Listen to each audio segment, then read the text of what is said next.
The Museum of Unspoken Things. Ravi was 42 and lived an orderly life. A high school teacher by day and an amateur watch repairer by night.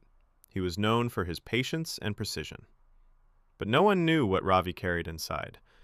An emotional museum of unspoken things. You see, every night, after the world slept, Ravi dreamed of a strange place. It was called the Museum of Unspoken Things. In this dream world, Ravi wandered through vast marble halls filled with floating glass cases. Inside each one was a moment he never truly faced. One case held the image of his father's disappointed eyes when Ravi chose literature over engineering. Another held the ghost of his college girlfriend, waving goodbye without a word.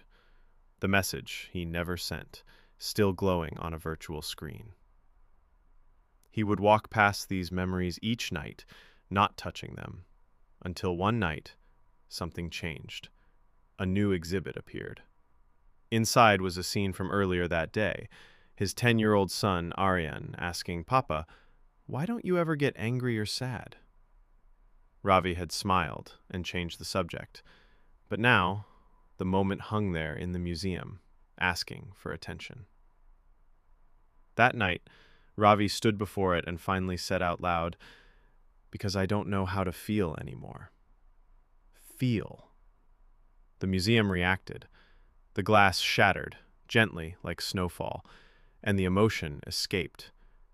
Grief, rage, disappointment, guilt, everything he had ever swallowed began to swirl around him like wind. The next day, Ravi woke up with damp eyes and a racing heart. At school, while explaining a poem on loss to his students, his voice cracked, and for the first time, he didn't cover it up. He went home and wrote in a journal, "I am allowed to not be okay." That night, he hugged Aryan a little tighter. Deal. Over the weeks, the museum appeared less often in his dreams, and when it did, the cases were fewer. Some were even empty, marked processed. Ravi began to open up to his sister about their childhood, visited his father's grave for the first time in 10 years, and played the old harmonium his mother left behind, something he hadn't dared touch since she passed. One night, Ravi stood in the dream museum again, but this time, it looked different. Sunlight poured through the windows. A plaque now stood at the entrance. Some wounds are not meant to disappear, only to be honored, felt, and lived through.